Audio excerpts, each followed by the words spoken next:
Olá pessoal, aqui é o Guilherme, professor de Biologia. Tá? 3 questõezinhas selecionadas aqui para vocês, daquele jeito, para ratificar toda a teoria do citoplasma. Citoplasma é que coordena toda a fisiologia celular.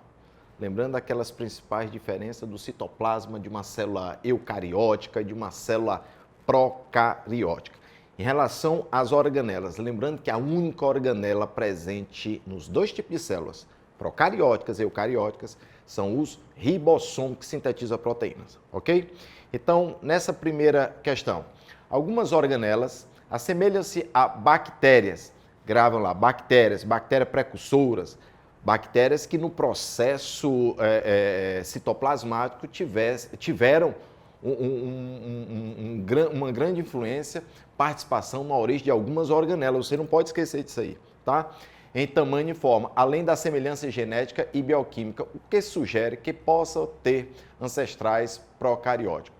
Aí eu coloco ali, ratificando a teoria endossimiótica da cientista Lynn Margulis, ressaltou as organelas. Então, as organelas diretamente relacionadas com o processo de origem de bactérias, precursoras e tudo mais. Eu, particularmente, Guilherme Avelino, de Biologia, sou fã. Para mim, a maior de todas, a Lynn Margulis, que Deus o tenha. Tá? Então, as 2 organelas que têm origem de bactérias precursoras, tá?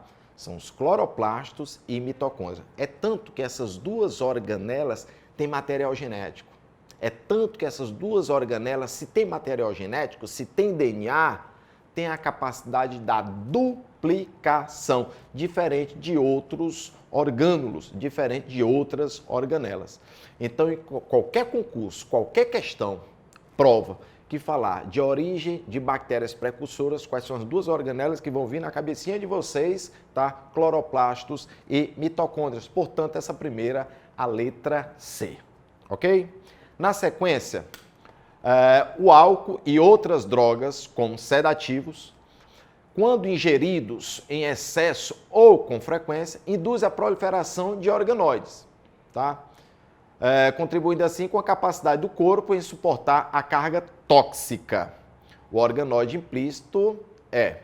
Então veja só, toda vez que fala em droga, medicamento é uma droga, como aquelas drogas ilícitas também. Então tudo que vai ser consumido entra no nosso organismo pelas vias aéreas ou por via oral, vai ter que ser metabolizado pelo fígado, aí é o órgão. Tá certo? Porque é o principal órgão que entra na desintoxicação do organismo e diminuir a toxicidade de algumas substâncias, ou melhor, das substâncias que entram no organismo, ou por via aérea ou por via oral. Por que, Guilherme? Precisamente o fígado, o que é que tem de especial nas células, nos hepatócitos, células do fígado? É porque lá encontramos grande quantidade de retículo endoplasmático liso e peroxissomos. Então, as 2 organelas relacionadas com essa inativação de substância tóxica são retículo endoplasmático liso, o retículo endoplasmático agranular e os peroxissomos. Se numa questão fizer essa indagação, fizer essa pergunta e tiver essas 2 organelas, o ideal, porque as 2 são respostas, mas o ideal é que ele coloque lá a organela que entra em maior porcentagem, a principal organela, porque 75% dessa atividade de inativação de substância tóxica é o retículo liso, 25% peroxissoma. Então, qual é a organela mais importante? Retículo endoplasmático agranular. E aí, rapidinho, por isso que alguns medicamentos com o tempo não faz mais efeito. Por isso que no caso do uso do álcool, começa com um copo, daqui a pouco está com uma garrafa, daqui a pouco está com uma caixa, daqui a pouco é morte. Tá certo? Por quê? À medida que você vai usufruindo dessa substância tóxica, as células do fígado aumentam a quantidade de retículo liso. Então, sempre aumentando a capacidade de inativar. Por isso, há necessidade de uma dose sempre maior. Então, respondendo a essa segunda que fala de álcool, a desintoxicação do organismo é falar do retículo endoplasmático liso ou retículo endoplasmático não granuloso, não granular ou agranular, como você vê na letra E. Ok? Beleza? E a terceira, para finalizar, o esquema a seguir mostra as modificações sofridas pelas células que dão origem às hemácias. Lembrando que as células que dão origem às hemácias, células transportadoras de gases, são os reticulócitos, como você observa no esquema.